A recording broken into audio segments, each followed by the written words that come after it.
Assalamualaikum warahmatullahi wabarakatuh. Seperti kata pepatah, tak kenal maka tak sayang. Maka perkenalkan kami dari kelompok 6 yang beranggotakan Aida Rohidah, Kaila Islami Rasya, Muta Ali Fahri, Nida Variatun Nisa, dan Rizka Kaila. Nah teman-teman, di sini kami akan menjelaskan apa itu definisi dan jenis-jenis pengangguran. Definisi dan tingkat. Pengangguran merupakan orang yang tidak mempunyai pekerjaan atau sedang mencari pekerjaan atau sedang mempersiapkan sesuatu untuk usaha baru. Tingkat pengangguran di negara Indonesia sendiri, Indonesia menempati urutan pertama dengan jumlah pengangguran tertinggi di ASEAN, yaitu sebesar 5,2% per April 2024 dan menempati urutan ke-57 di dunia. Pertama, jenis pengangguran berdasarkan faktor penyebab. Jadi, yang pertama ada pengangguran konjuktur. Pengangguran konjuktur itu pengangguran yang berkaitan dengan turunnya kegiatan perekonomian suatu negara. Contohnya PHK besar-besaran saat terjadi krisis ekonomi. Yang kedua, ada pengangguran struktural. Pengangguran struktural adalah pengangguran yang terjadi karena adanya perubahan struktur atau perubahan komposisi perekonomian. Contohnya, ada peralihan perekonomian dari sektor pertanian ke sektor industri. Pengangguran friksional adalah pengangguran yang terjadi karena kesulitan temporer dalam mempertemukan pemberi kerja dan pelamar kerja. Contohnya, lulusan baru yang mencari pekerjaan atau pekerja yang berhenti untuk mencari kerja yang lebih baik. Pengangguran musiman adalah pengangguran yang terjadi ketika pergantian musim. Contohnya, pengangguran di sektor pertanian pada musim tidak tanam atau pekerja peristiwa di luar musim liburan. Pengangguran terselubung adalah terjadi karena tenaga kerja yang tidak bekerja secara optimal. Hal ini disebabkan karena adanya ketidaksesuaian antara pekerja dengan bakat atau kemampuannya. Contoh, banyak pekerja di usaha kecil yang sebenarnya dapat dikerjakan oleh lebih sedikit orang. Pengangguran berdasarkan nama waktu kerja. Pengangguran terbuka adalah ketika orang sama sekali tidak bekerja dan berusaha mencari pekerjaan. Pengangguran ini bisa terjadi karena adanya ketidakcocokan dengan antara kesempatan kerja dengan dan latar belakang sekolahnya.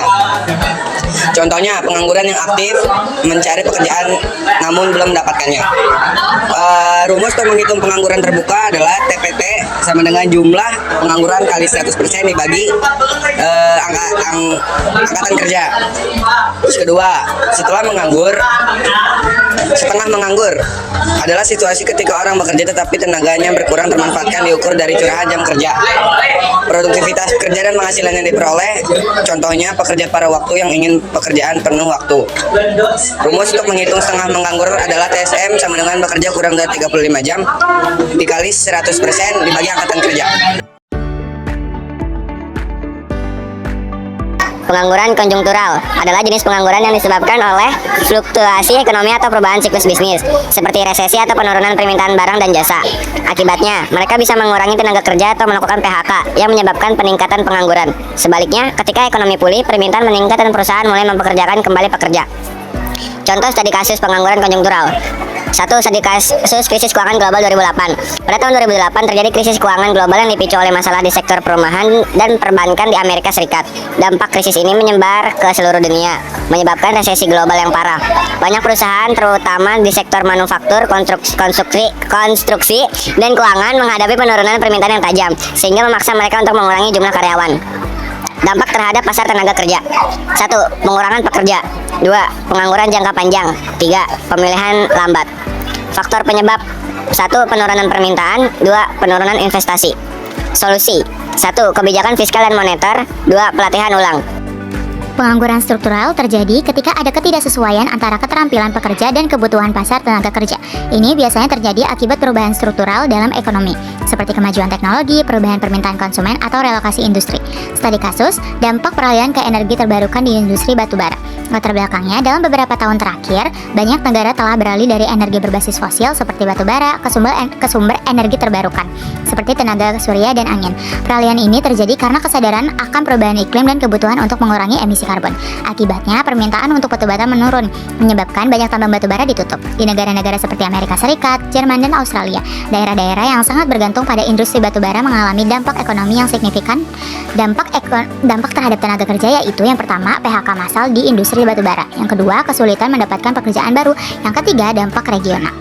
Pengangguran friksional adalah jenis pengangguran yang terjadi ketika seseorang sedang berada dalam masa transisi antara pekerjaan, baik karena mereka baru lulus sekolah dan mencari pekerjaan pertama, pindah dari satu kerjaan ke kerjaan lain, atau karena mereka memutuskan untuk berhenti mencari pekerjaan sementara waktu untuk mencari pekerjaan yang lebih sesuai dengan keterampilan dan keinginan mereka.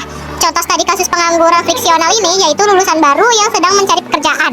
Di banyak negara setiap tahun ribuan ini mahasiswa lulus dari perguruan tinggi dan memasuki pasar kerja. Meskipun ada banyak pekerjaan yang tersedia, seringkali ada jeda waktu antara kelulusan dan saat mereka mendapatkan pekerjaan yang sesuai.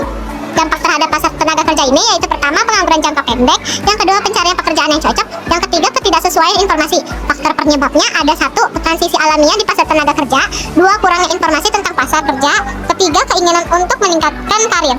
Ada solusinya. Yang pertama peningkatan akses informasi, kedua pelatihan dan konseling karir, yang ketiga penggunaan teknologi dalam pencarian kerja.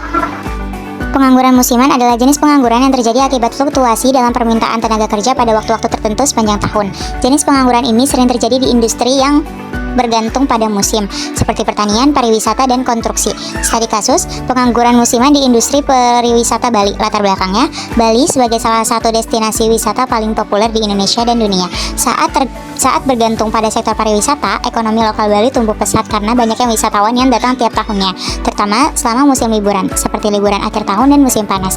Namun, ketika musim sepi, tiba banyak hotel, restoran, dan tempat wisata mengalami penurunan jumlah pengunjung yang signifikan. Dampak terhadap pasar tenaga kerjanya yaitu: yang pertama, PHK sementara di musim sepi. Yang kedua, pendapatan yang tidak stabil. Yang ketiga, kesulitan mendapatkan pekerjaan alternatif.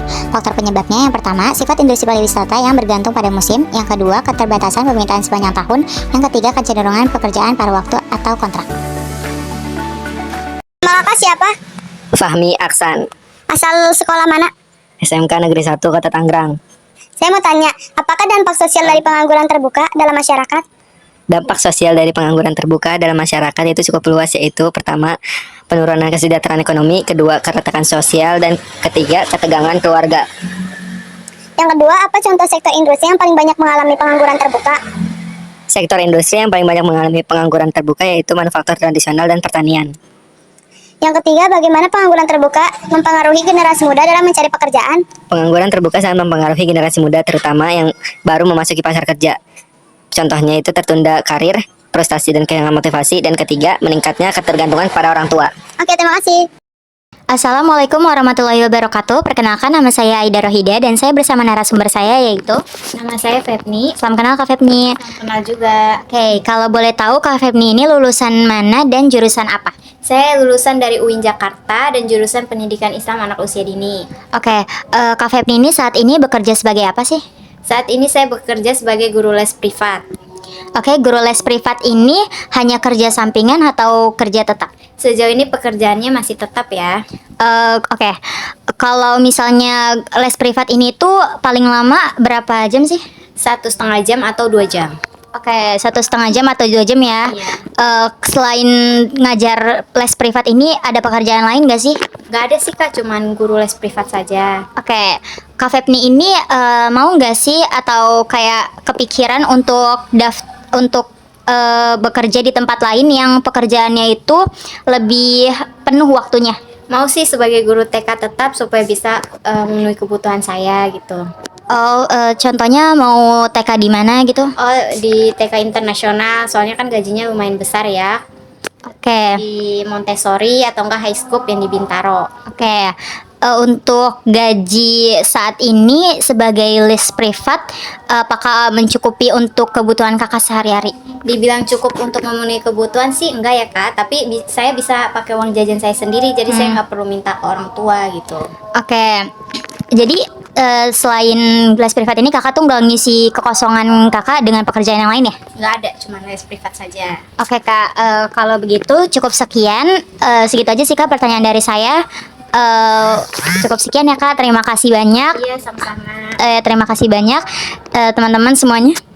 Cukup sekian. Wassalamualaikum warahmatullahi wabarakatuh. Waalaikumsalam. Ulang-ulang wassalamualaikum. Oke, teman-teman cukup sekian wawancaranya. Wassalamualaikum warahmatullahi wabarakatuh. Waalaikumsalam warahmatullahi wabarakatuh. Pengangguran terselubung adalah jenis pengangguran yang terjadi ketika seorang sebenarnya bekerja tetapi kontribusinya terhadap produk atau ekonomi sangat minim atau bahkan tidak diperlukan. Contoh studi kasus pengangguran terselubung di sektor pertanian di India. Latar belakang, India memiliki populasi besar penduduknya bekerja di sektor pertanian, terutama di daerah pedesaan. Namun sektor pertanian di India seringkali mengalami masalah produktivitas yang rendah dan kurangnya modernisasi. Banyak keluarga di pedesaan yang bekerja di lahan pertanian yang kecil, di mana lebih banyak anggota keluarga yang terlibat dalam aktivitas pertanian. Dampaknya, yang pertama, produktivitas rendah. 2. Tidak diperlukan semua pendapatan yang rendah. Faktor penyebab: 1. Kurangnya modernisasi di sektor pertanian. 2. Keterbatasan kesempatan kerja di sektor lain. 3. Lahan pertanian yang terlalu kecil. Solusi: 1. Modernisasi pertanian. 2.